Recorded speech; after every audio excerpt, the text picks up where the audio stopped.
Early in the morning, local firefighters were dispatched to Acorn Woods Park following an emergency call from a concerned individual who reported detecting a strong smell of smoke near one of the park's picnic spots close to the shoreline of Grapevine Lake. Upon arrival, fire crews quickly located the source of the smoke, a backpack engulfed in flames. While extinguishing the fire, firefighters made a shocking and unexpected discovery. Partial human remains were concealed within the charred remains of the backpack. Authorities swiftly sealed off the entire area, establishing a perimeter as a crime scene. Soon afterward, forensic investigation teams arrived on site to conduct a thorough examination. Although the remains couldn't immediately be identified due to the severe damage, the condition of the discovery clearly indicated foul play. Investigators quickly concluded that they were dealing with a deliberate attempt to destroy evidence of a serious crime. Dear viewers, please don't forget to like, leave a comment under the video, and subscribe to the channel so as not to miss new videos. This is very important to us. Today, we'll dive into a true crime case and examine a photo of Jackie Vandergriff, who was 24 years old at the time of the events. She was, by all accounts, a bright, motivated, and empathetic individual whose early life set the stage for a young woman determined to make a positive impact on the world around her.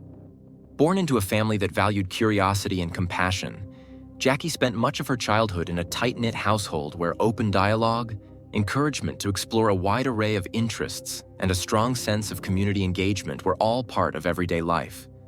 Friends who knew her from an early age would often comment on her inquisitive nature.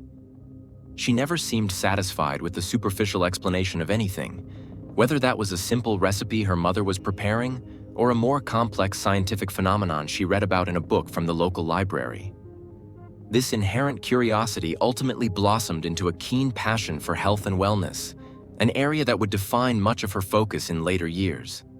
Still, she wasn't just content to think about how nutritional science worked in theory. She wanted to see it in action, turning meals into a creative enterprise by adding different herbs and spices, all while meticulously studying the nutritional content of each ingredient. This early immersion in the art and science of food was more than just a passing hobby. It was the seed of a lifelong ambition that would guide her academic path. By high school graduation, she had already mapped out a plan for her academic journey, applying to schools that offered strong programs in health, nutrition, or related fields. Her letters of recommendation glowed with praise for her altruism and drive, and it wasn't surprising that she garnered acceptance offers from multiple institutions. Although college life can be daunting for many students transitioning to a new environment, Jackie adapted with relative ease when she enrolled at Texas Woman's University. She chose Texas Woman's University for its solid reputation in fields related to health sciences and for the close-knit feeling of the campus community, which reminded her of the supportive environment she valued so deeply at home. Freshman year found her living in the dorms, embracing the new sense of independence that came with being away from her parents for the first time. However, she did not squander her newfound freedom on reckless acts or parties devoid of meaning. Instead, she dove into her studies, joined academic clubs focusing on nutrition and dietetics, and even volunteered with organizations that provided meal services to local residents in need. It wasn't rare for Jackie to spend late nights in the library, poring over texts about human anatomy, micronutrients, and the psychological aspects of food consumption, all the while jotting down her personal reflections on how diet shapes people's quality of life. But she wasn't a recluse. She maintained a social presence as well. Her friends remember group lunches in the campus dining hall where Jackie, with a disarming sparkle in her eyes, would gently guide them toward healthier meal choices, explaining the merits of whole grains or the significance of protein and muscle repair without ever sounding condescending. Sophomore year gave Jackie additional momentum as she continued to refine her academic focus and also took on leadership roles in student organizations devoted to community welfare. She coordinated small-scale workshops on making healthy, budget-friendly meals, especially directed at college students who often complained about surviving on instant noodles. Outside of campus, Jackie found part-time work in a local cafe that prided itself on healthy menu offerings, including salads, smoothies, and vegan treats. The job suited her perfectly. It allowed her to interact with customers from all walks of life, each with different preferences and stories. and she relished the chance to be immersed in an environment that valued wellness. Colleagues at the cafe would later recount that she was the first one to arrive for her shifts, always wearing a cheerful smile and prepared to help wherever needed.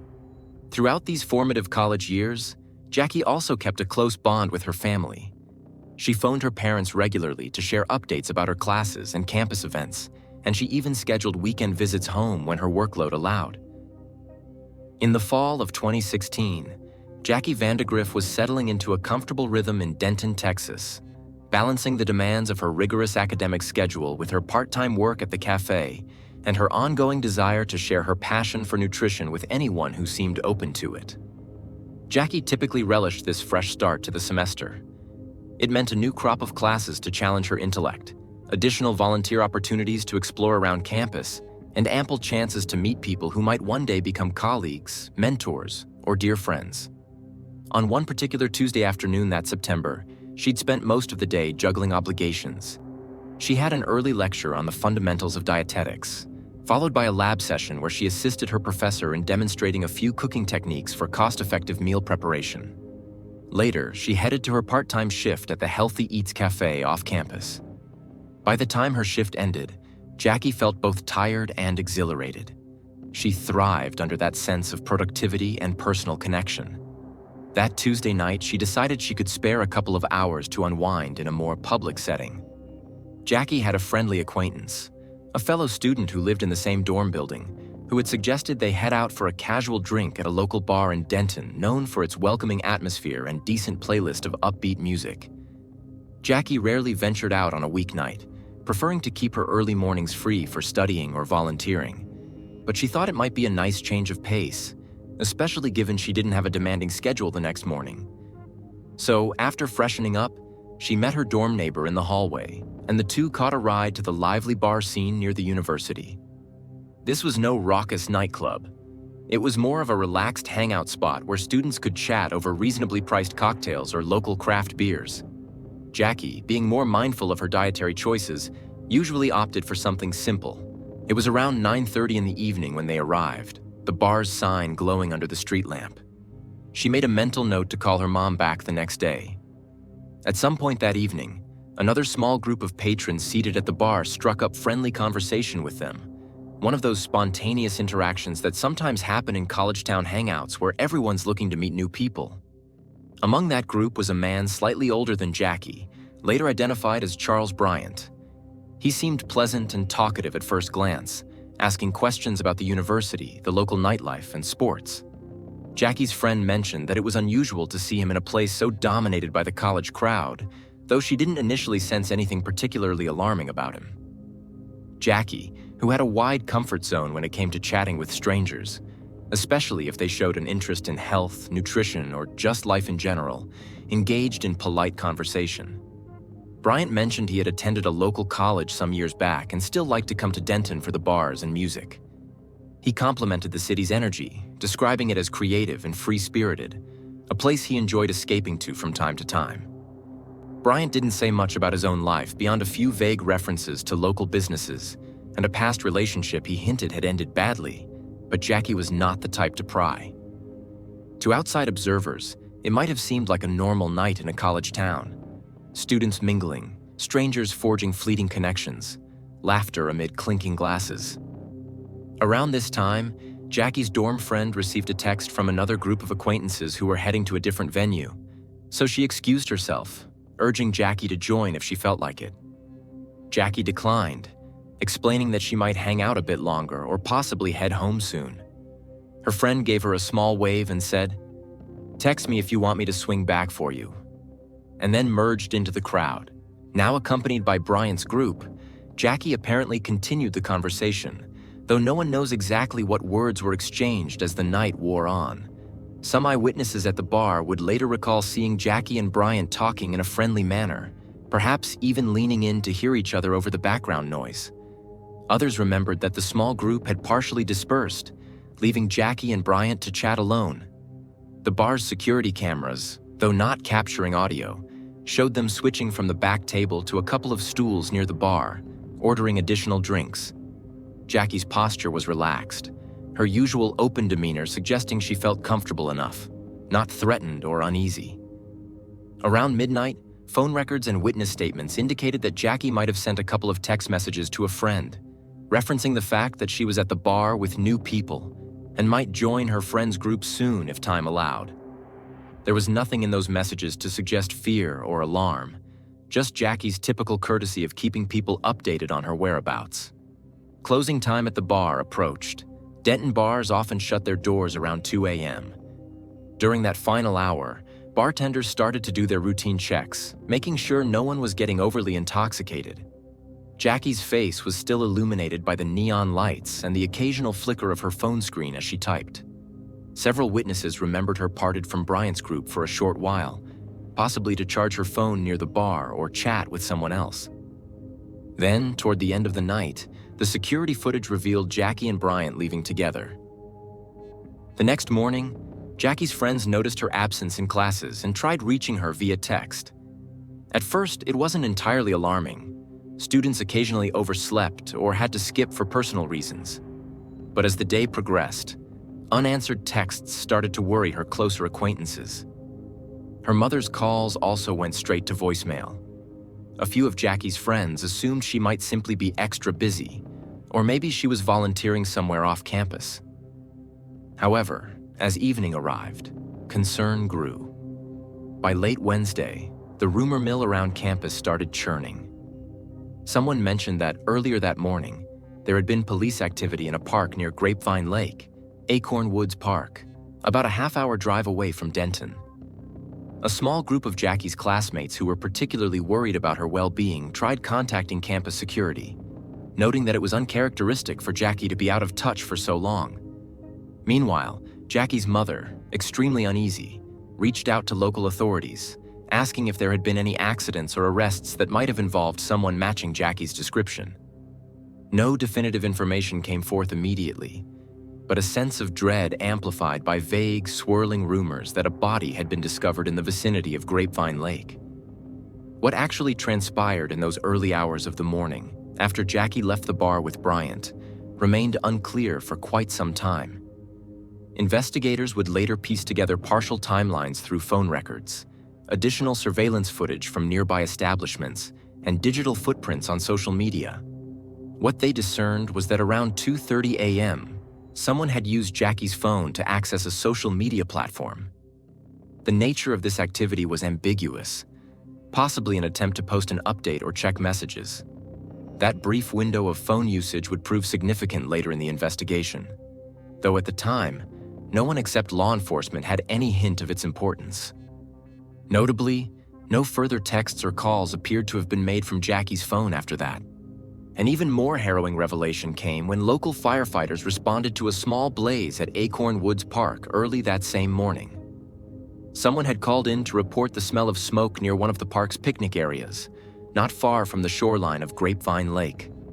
Fire crews arrived to find a burning backpack, and as they worked to extinguish the flames, they made an unexpected discovery: partial human remains. The park was promptly sealed off as a crime scene. Forensic teams arrived, and while they couldn't immediately identify the victim, the horrifying nature of what they encountered left no doubt that foul play was involved. Word of an unidentified victim spread through local news bulletins, though the coverage was initially sparse and lacked any definite details on the victim's identity, cause of death, or potential motives. Nevertheless, the disturbing news rattled Denton's university community, especially once it was revealed that the victim appeared to be a young adult. Speculation began to run wild. Could it be someone from the college? A runaway? A person entirely unrelated to the campus community? Amid this swirl of uncertainty, Jackie's closest friends were growing frantic. They hadn't seen or heard from her since Tuesday night, and she had not returned to her dorm. By late Thursday, the Denton Police Department had stepped in to coordinate with law enforcement in Grapevine. A series of frantic phone calls between Jackie's family, her friends, and campus authorities painted a picture of a missing person last seen leaving a bar. As investigators started reaching out to staff and patrons from that Tuesday night, they collected receipts, video footage, and personal statements that identified Charles Bryant as the individual who left with Jackie. Interviewing the bar's employees proved crucial. Some recognized Bryant's face, noting he had been there before, though not regularly. Another student recalled that Jackie had mentioned talking to him that night. Suspicion naturally grew around Bryant's involvement, though at this point, no official statements had connected him to the horrifying discovery in Acorn Woods Park. The pieces of the puzzle were scattered, but the situation was ominous. Friends and classmates in the meantime held onto a shred of hope that Jackie might turn up safely, perhaps confused, maybe injured, but still alive. The notion that the remains found in the park could be Jackie was too grim for many to process, especially given her vibrant personality and the absence of any indication that she was in danger. Still, as the campus rumor mill churned, some of Jackie's acquaintances quietly braced themselves for the worst. There were too many uncanny details for them to ignore. The timing of her disappearance, the location of the newly discovered remains, and the complete silence on Jackie's end. Tension lay thick in the air. The story soon caught the attention of local news stations, which began airing brief segments about a missing college student who was last seen in Denton. Reporters interviewed a few bar patrons on camera, but as is often the case in ongoing investigations, many details were withheld to avoid compromising the police's progress. Eventually, Jackie's family, living out a nightmare, received the formal notification they dreaded. Preliminary forensic reports and dental records led to the identification of the remains recovered from the burning backpack in Acorn Woods Park as belonging to Jackie Vandergriff. The precise timeline of her final hours was not yet established, nor was the cause of death officially released to the public. Nonetheless, the heartbreaking confirmation left her family and friends devastated. Vigils were planned on campus almost immediately. Candlelight memorials were set up near the student center, where classmates placed flowers, photographs, and notes expressing their love for Jackie and their disbelief that such a horrific crime could befall someone so universally admired. The university administration issued a statement acknowledging the tragedy, offering condolences and psychological support services for any students in need. That grim uncertainty set the stage for the subsequent whirlwind of police activity, media scrutiny, and communal grief that would engulf Denton and beyond in the coming days. The abruptness of Jackie's disappearance. One moment she was chatting in a bar, the next she was gone without a trace, seemed unreal. In the midst of all this chaos, an equally pressing question arose. Who was Charles Bryant, the man last seen with Jackie, and what had truly happened during those fateful early morning hours at the edge of Grapevine Lake? In the immediate aftermath of the harrowing discovery at Acorn Woods Park, law enforcement agencies from both Denton and Grapevine sprang into a coordinated effort to unravel the circumstances surrounding Jackie Vandergriff's death, piecing together fragments of evidence into a coherent timeline that could lead them to a suspect. They started with the most urgent and tragic fact. The partially burned remains found in the early hours of that Wednesday morning were, as forensic testing eventually confirmed, Jackie's. From there, investigators made swift progress gathering leads, particularly once they recognized that the last place Jackie was seen alive was a Denton bar where university students often congregated. Officers canvassed the area, speaking with bartenders, patrons, and any passers-by who might have been on the streets near closing time. The staff recalled Jackie coming in with a friend, chatting amiably with other customers, and eventually leaving with a man no one knew particularly well, though a few remembered him as a sporadic visitor. Surveillance footage from multiple angles, both inside and outside the bar, provided a clearer picture. Around 1:58 a.m., Jackie and a man subsequently identified as Charles Bryant walked out of the bar together. One camera showed them walking toward a side street, apparently heading in the direction of a nearby parking lot. Another picked them up again briefly at an intersection, where they seemed to pause, perhaps discussing plans for the remainder of the evening. After that, they vanished from recorded sight. While it is common for college students to meet new people in bars, this particular meeting took on chilling significance once authorities matched the timeline to Jackie's absence the following day. They intensified their focus on Charles Bryant, who, according to preliminary background checks, was 30 years old, older than the typical undergraduate crowd, and not a current student at the university. Some bar patrons had overheard him mention that he liked Denton's nightlife scene, though he was known only in passing by a few regulars. Detectives questioned one or two individuals who had spoken with Bryant that night. They described him as friendly enough, but with an underlying edge they couldn't quite pinpoint. Within a few days, those same detectives succeeded in locating Bryant's residence, a modest space in an apartment complex on the outskirts of Denton. They approached cautiously, aware that this encounter could provide them crucial evidence or, in a worst-case scenario, place them in danger if Bryant turned out to be violent or armed. In these initial interviews, Bryant did not immediately present himself as evasive or confrontational. In fact, he appeared somewhat cooperative. He admitted to having spoken with Jackie that evening, but asserted that they parted ways shortly after leaving the bar, claiming she had changed her mind about going somewhere else with him, deciding instead to head back toward campus or possibly to meet another friend. Despite his calm outward demeanor, investigators noted inconsistencies in his statements, especially concerning the timeline between 2 a.m. and sunrise. As law enforcement continued to analyze phone records, they saw that Jackie's phone had been active on a social media platform shortly after 2:30 a.m. The signal pinged off a cell tower not too far from Grapevine Lake.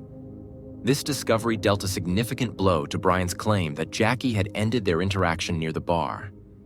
One detective described it as a clear sign that Jackie, or at least her phone, had traveled away from the university area toward Grapevine in the time period Bryant insisted he was no longer with her. Investigators also found the fact that her phone went silent shortly thereafter especially suspicious. A warm, communicative person like Jackie was not prone to abruptly halting all communication without explanation, particularly given she was on friendly terms with many people who might message her late into the night.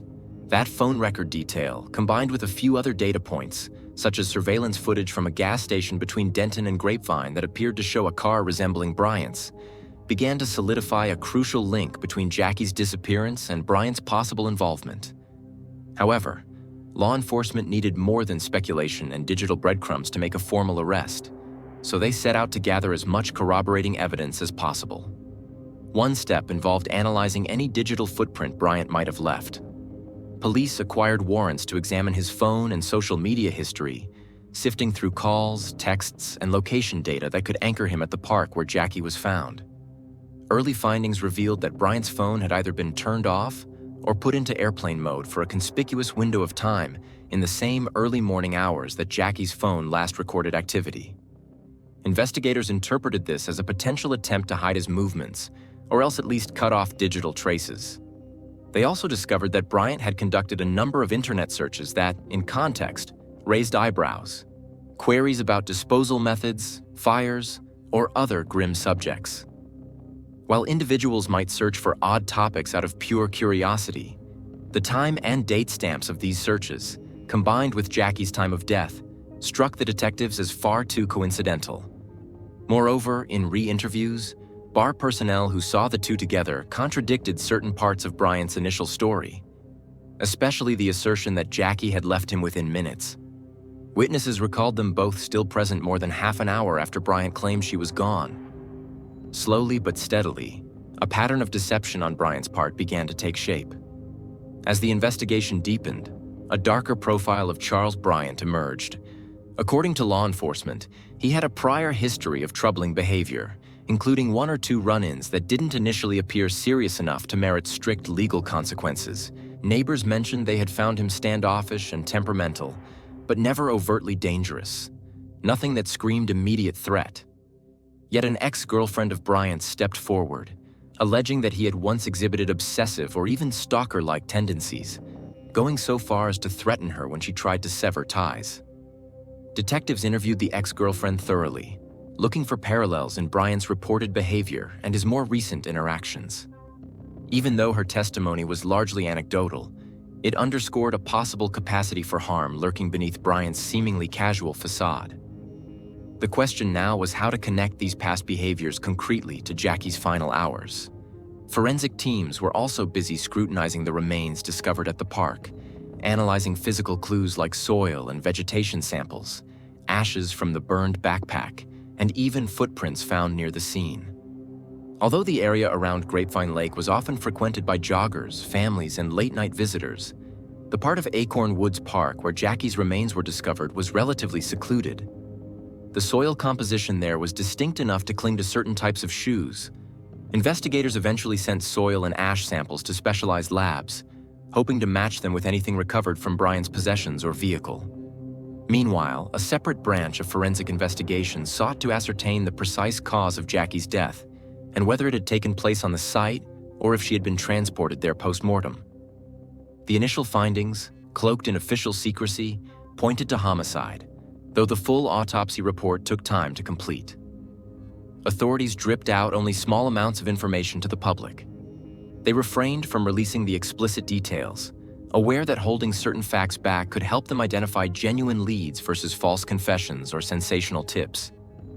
Into this tense environment came the revelation that Bryant might have used Jackie's credit or debit card after her disappearance, a digital transaction that, while small, was caught by automated banking security systems. If true, this would be a critical piece of evidence, placing Bryant in direct possession of Jackie's personal belongings at a time he claimed to have parted ways with her.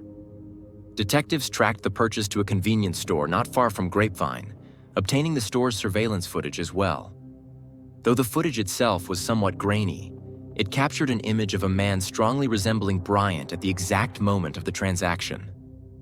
Armed with mounting evidence, phone location data, witness contradictions, suspicious internet searches, possible illegal use of Jackie's financial card, and the glaring timeline inconsistencies, investigators felt they were approaching the threshold necessary to issue an arrest warrant.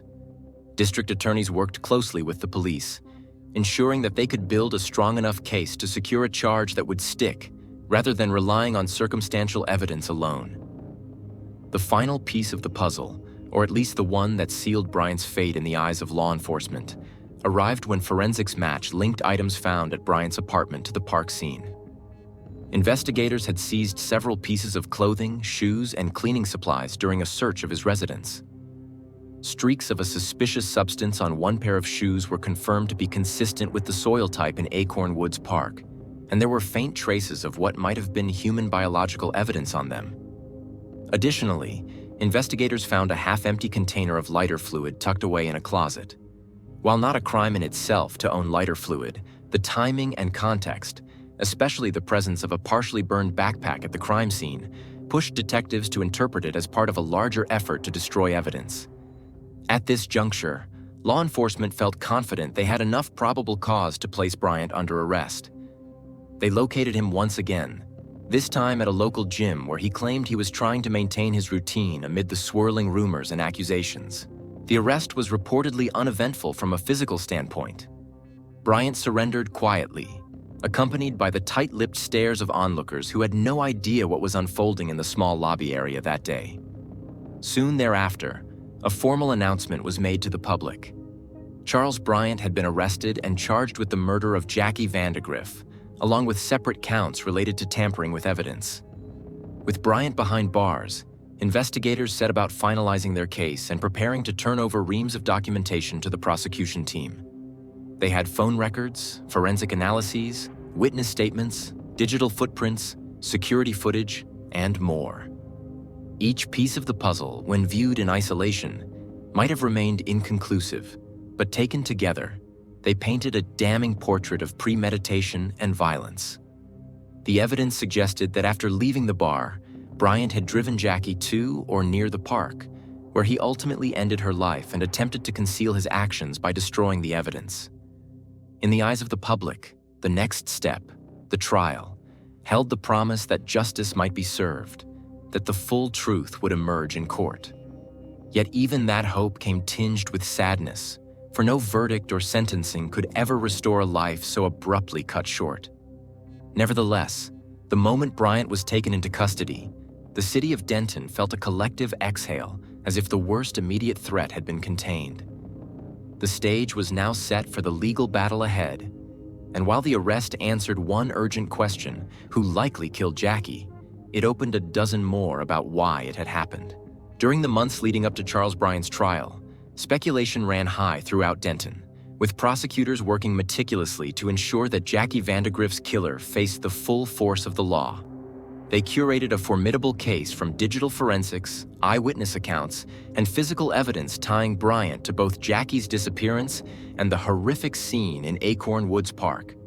At the preliminary hearings, Bryant's defense attempted to sow doubt by claiming that Jackie's death resulted from an accidental altercation gone tragically wrong.